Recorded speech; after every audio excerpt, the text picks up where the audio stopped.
Un nouveau numéro 1 pour Dragon Ball Color Edition. Et oui, un nouveau numéro 1 pour Dragon Ball chez Glénat. Comment cela est-il possible? Eh bien, on en parle sur Radio Comics. Vous savez, on ne parle pas beaucoup de manga sur Radio Comics, mais on parle de Dragon Ball parce que Dragon Ball, c'est le meilleur manga de l'univers. Après la sortie, il y a de longs mois, du premier tome avec un Sangoku enfant et un dos bleu. Donc un premier tome qui s'appelait L'enfance de Goku.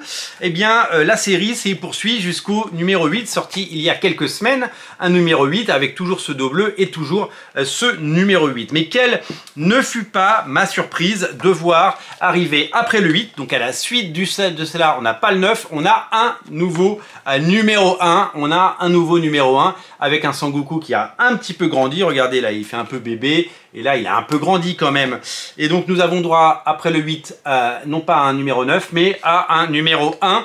Un nouveau numéro 1. La particularité, c'est que sur l'ancienne collection, le dos était bleu. Et là, le dos devient rouge. Alors évidemment, c'est hyper bariolé, mais la DA de ces mangas depuis le début l'est vachement. Elle s'est très chargée. Le logo, le full color en couleur, le numéro dans un rond. Voilà, c'est une DA assumée, mais une DA hyper chargée qui se différencie évidemment des éditions précédentes, notamment les Perfect Editions. Et donc, vous allez pouvoir prendre la suite. Et le 2, d'ailleurs, vient de sortir et je viens de l'acheter. Il y en a un par mois qui sort a priori. Donc, il va falloir réserver 15 balles par mois pour pouvoir se les offrir. Et voilà, et quand on les met à côté, ça fait comme ça. Ça fait un numéro 1, ça fait un numéro 2.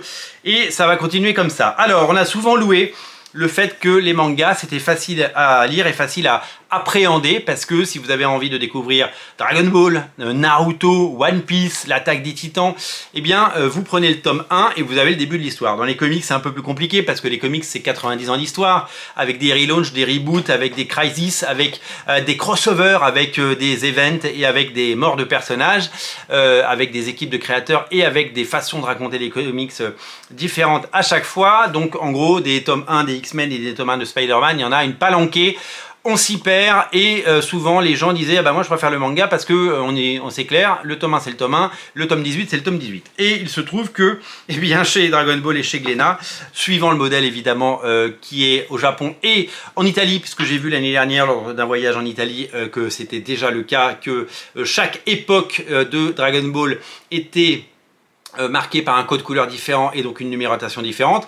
En fait, ils ont décidé de regrouper ça par époque. Et donc la première époque se termine avec ce tome 8 et la deuxième époque débute avec ce nouveau tome 1. Alors là où les mangas avaient une lisibilité et où l'erreur était impossible, parce que là, imaginez, vous prenez le tome 1 comme ça et le tome 2 comme ça, et ça va arriver, je pense qu'en France il y a des gens qui vont se tromper, ça va faire comme ça dans votre bibliothèque, et c'est surtout que vous allez rien comprendre.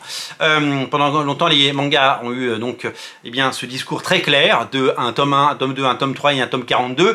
Là on va avoir plusieurs tomes 1 de Dragon Ball, ce qui risque de évidemment prêter à confusion. Alors j'ai envie de dire qu'importe le flacon pourvu qu'on ait l'ivresse, ces deux tomes de Dragon Ball sont toujours aussi jolis. J'ai pu parcourir un petit peu ces Dragon Ball en couleur, c'est vraiment un délice avec les couleurs originelles, celles de l'animé. C'est vraiment un travail d'orfèvre. C'est véritablement quelque chose de soigné et de particulièrement bien fait, voilà, disons-le. Voilà, et donc c'est pour ça que les vieux lecteurs de Dragon Ball comme moi prennent un plaisir fou, un plaisir immense à replonger dedans et à parcourir ces pages en couleur. Voilà, donc le Dragon Ball tome 1 et tome 2 sont disponibles partout. Vous n'hésitez pas à les lire. Et puis les 8 premiers de la première époque sont toujours disponibles. Donc ça fait 10 tomes au total. Et on continue bien entendu de vous les présenter sur Radio Comics. Merci d'être aussi nombreux à regarder la chaîne.